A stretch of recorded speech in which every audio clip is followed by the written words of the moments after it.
आज हम बात करेंगे डायबिटीज पर। डायबिटीज एक गंभीर बीमारी है और एक चुनौतीपूर्ण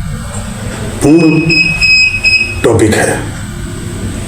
डायबिटीज आज देखते होंगे कि आमतौर पर लगभग बहुत काफ़ी मरीजों को देखने को मिलता है कि डायबिटीज के चपेट में आ गए हैं। एक रिपोर्ट के मुताबिक हमने जो मधुमेह के तथ्य और आंकड़े व्यक्तियों और परिवारों और देशों पर बढ़ते वैश्विक मधुमेह के बोझ को दर्शाते हैं। एक आंकड़ा बता रहा हूं जो अंतर्राष्ट्रीय मधुमेह महासंघ IDF का जो नवीनतम मधुमेह एटलस 2025 के अनुसार 11.1% या 9 में से एक वयस्क, वो 20 से लेकर के 79 वर्ष के बीच में ये मधुमेह से पीड़ित हैं। और सबसे बड़ी बात है कि 10 में से 4 से ज़्यादा लोग इस बात का पता ही नहीं है कि मुझे डायबिटीज हो गया है।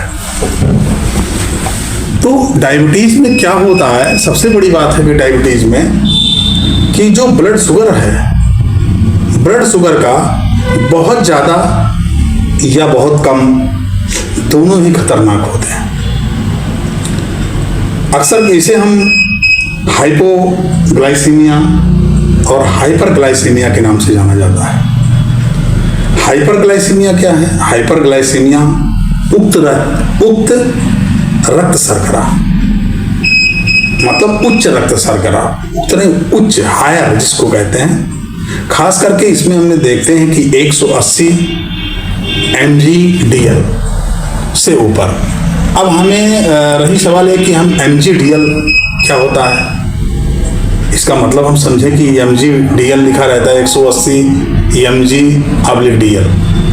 उसका मतलब हुआ कि मिलीग्राम प्रति डेसीलीटर है।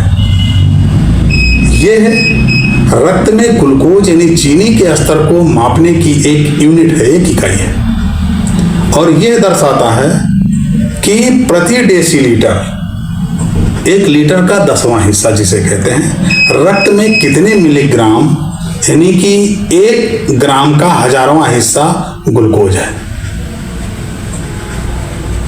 तो ये हो गया। तो डायबिटीज जो है से ऊपर धीरे धीरे, जो हमने बताया कि हाइपरग्लाइसीमिया, उच्च रक्त शर्करा, खास करके 180 mg/dl से ऊपर धीरे धीरे और लंबे समय तक रहने पर शरीर के मुख्य अंग, जैसे हमारे, आप हृदय को ले लीजिए, गुर्दे को ले लीजिए, तंत्रिकाओं को ले लीजिए, को ये भारी नुकसान पहुंचा सकता है। और हाइपोग्लाइसीमिया यानी कि निम्न रक्त शर्करा, लो ब्लड शुगर, विशेष रूप से इसमें अक्सर करके देखा जाता है जो 50 mg/dl से नीचे, तो ये भी खतरनाक हो सकता है। अक्सर करके इसमें देखा गया है कि हाइपोग्लाइसीमिया में, जो हम निम्न रक्त शर्करा के नाम से जानते हैं, इसमें खास करके जो है बेहोशी होना और दौरे पड़ना, ये 2 प्रमुख कारण होते हैं। लेकिन जब हम अक्सर करके देखते हैं, जैसे मान ली हमारा हाइपरग्लाइसीमिया जिसे हम उच्च रक्त शर्करा कहते हैं, कभी कभी हम देखते हैं कि 300 mg/dl या उससे अधिक शुगर हो गया किसी भी व्यक्ति को, तो ये स्तर बहुत खतरनाक होता है और तत्काल ध्यान देने की आवश्यकता होती है इसमें। ये hyper osmolar hyperglycaemic stage HHS जैसे गंभीर जटिलताओं को ये जन्म दे देता है। 180 mg/dl से अधिक है तो खाना खाने के बाद यानी कि 2 घंटे से ज़्यादा समय यह स्तर बना रहना भी एक चिंताजनक होता है। हाइपोग्लाइसीमिक यानी कि निम्न रक्त शर्करा, ये 50 mg/dl से कम यह स्तर माना जाता है, या 40 mg/dl से कम है अगर, तो उसे हम निम्न रक्त शर्करा कहते हैं। अच्छा, जो उच्च रक्त शर्करा होता है उसमें क्या लक्षण मिलेंगे, कैसे आपको पता चलेगा कि हम ये जान सकें कि हमें जो है हाइपरग्लाइसीमिया हो गया, उच्च रक्त शर्करा हो गया। तो उच्च रक्त शर्करा, अधिक प्यास लगेगा आपको और बार बार पेशाब जाना पड़ेगा, आंख से धुंधलापन दिखाई देगा और सर में दर्द होने लगेगा। और उसमें सबसे बड़ी बात ये भी रहेगी कि भ्रम और जो है गंभीर जब ज़्यादा वो हो जाता है तो उसमें आप देखे होंगे कि भ्रम हो जाना, जैसे पता न चलना, और उसमें चेतना में बहुत ज़्यादा कमी आ जाती है। और जो हमारा निम्न रक्त शर्करा है, जिसको हम हाइपोग्लाइसीमिया के नाम से जानते हैं, उसमें भी कुछ लक्षण आते हैं जिसके आधार पर हम ये बता सकते हैं कि इस व्यक्ति को हाइपोग्लाइसीमिया है, यानी निम्न रक्त शर्करा है। जैसे कपकपी, कपकपाना, शरीर का कांपना, कंपन होना और अधिक पसीना होना और चक्कर आ जाना, तेज दिल की धड़कन हो जाना, चिड़चिड़ापन और उसकी मनोदशा में बदलाव हो जाना। तो इसमें बेहोशी और दौरे ये प्रमुख होता है इसमें। अब जैसे कि मान लीजिए अगर शुगर लेवल जिसका 50 आ गया या 50 से कम हो गया तो अक्सर देखेंगे कि वो एकदम बिल्कुल जो है बेहोश होने लगते हैं। तो ये हो गया। अब सबसे जो इसमें जो सबसे बड़ी बात आ जाती है कि ये हमारे शरीर में जो इंसुलिन बनता है, तो ये जो ग्लूकोज है ये कहाँ बनता है, और हम कहते हैं हमारे शरीर में इंसुलिन की कमी हो जाती है, तो उस इंसुलिन की जो कमी हो जाती है, बनना कम हो जाता है, उसी की वजह से हमें शुगर हो जाता है। तो ये इंसुलिन आता कहाँ से है, ग्लूकोज कहाँ से बनता है, ग्लूकोज कहाँ से बनता है, तो ये हमारी लैंगरहैंस की दीपिकाएं होती हैं, जिसको हम इजलेट ऑफ लैंगरहैंस के नाम से जानते हैं। मतलब उसको हम लैंगरहैंस की दीपिकाएं, और अंग्रेजी में हम इजलेट ऑफ लैंगरहैंस में अक्सर करके देखा जाता है कि 4 कोशिकाएं उसमें होती हैं, alpha cell, beta cell, gamma cell और डेल्टा सेल। इसमें 4 कोशिकाएं मुख्य रूप से पाई जाती हैं, उनके अलग अलग काम हैं। अब जैसे आपको मैं बताऊं कि अल्फा सेल का काम क्या है। अल्फा सेल्स जो होती हैं, ये कोशिकाएं ग्लूकागान, एक हार्मोन होता है जिसका स्राव करती हैं, और ये ग्लूकागान जो है रक्त में ग्लूकोज के स्तर को बढ़ाने में मदद करता है। विशेष रूप से अक्सर करके आप जब देखते होंगे कि जब रक्त शर्करा का स्तर कम होता है, जब रक्त शर्करा का स्तर कम होता है तो ये ग्लूकोज के स्तर को बढ़ाने का काम करता है। बीटा कोशिकाएं क्या करती हैं, बीटा कोशिकाएं की मतलब बीटा कोशिकाएं ये सबसे प्रचुर मात्रा में 50 से 70% ये लगभग पाई जाने वाली कोशिकाएं हैं, और ये जो है इंसुलिन और एमाइलिन का उत्पादन करती हैं, ये प्रमुख स्रोत मानी जाती हैं। इंसुलिन रक्त में ग्लूकोज के स्तर को कम करने में मदद करता है, जिससे शरीर की कोशिकाएं ऊर्जा के लिए ग्लूकोज का उपयोग कर सकें।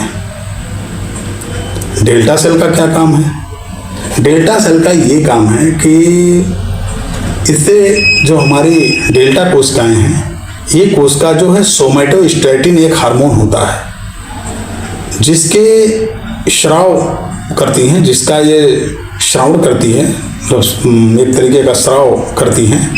और सोमैटोस्टैटिन का काम क्या है कि ये जो हमने बताया अल्फा सेल्स जो ग्लूकागान को जो है एक तरीके का ये समझिए कि हार्मोन का स्राव करती है, ग्लूकागान हार्मोन का स्राव करती है। तो अल्फा सेल से ग्लूकागान और बीटा सेल्स, तो अल्फा और बीटा सेल को ये दोनों कोशिकाओं द्वारा हार्मोन को स्रावित करते हैं, उसको नियंत्रित करने का काम करता है। चौथा सेल क्या है, गामा सेल, गामा कोशिकाएं, जिसको हम पीपी सेल के नाम से भी जानते हैं। ये कोशिकाएं क्या करती हैं कि अग्नाशय में यानी पैंक्रियाज के अंदर एक पॉलीपेप्टाइड्स का स्राव करती हैं, जिसको हम पैंक्रियाटिक पॉलीपेप्टाइड्स का स्राव करती हैं, जो पाचन क्रिया में बहुत हेल्पफुल होता है। मतलब पाचन क्रिया के लिए ये बहुत ही मददगार होता है। अब सबसे बड़ी उसमें बात क्या होती है मधुमेह में, कि मधुमेह में हमारे यहाँ कुछ होम्योपैथिक दवाएं हैं जो बेहतर कारगर सिद्ध होती हैं। जैसे एक दवा काफ़ी कुछ लोग इसमें से जानते भी होंगे, साइजेजियम जम्बोलिकम, साइजेजियम जम्बोलेनम। यह औषधि का काम क्या है कि मधुमेह में ये सबसे अधिक इस्तेमाल होने वाली औषधि है। ये जो साइजेजियम जम्बोलिनम है, ये जामुन के बीजों से बनाई जाती है। और यह काम क्या करता है, जो साइजेजियम जम्बोलेनम है, यह रक्त शर्करा के स्तर को कम करने में बहुत सहायक होता है। खास करके जैसे रोगी को बार बार पेशाब होना और उसे प्यास लगना, इसमें ये बहुत कारगर होती है। एक दवा हमारी होम्योपैथी में आती है इंसुलिनम, जो इंसुलिन हार्मोन जो हमारा है, ये शरीर में रक्त शर्करा की बढ़ी हुई मात्रा को यह नियंत्रित कर देता है। इंसुलिनम।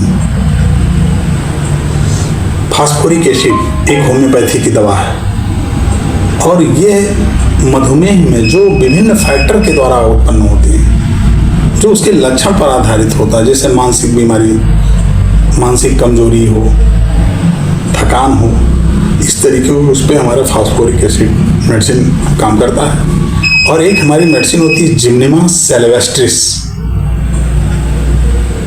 ये भी एक रक्त शर्करा के स्तर को प्रबंधित करने में बहुत बेहतर होम्योपैथिक मेडिसिन है। और एक और औषधि है हमारी, जिसको हम बोलते हैं सिफेलेंड्रा इंडिका।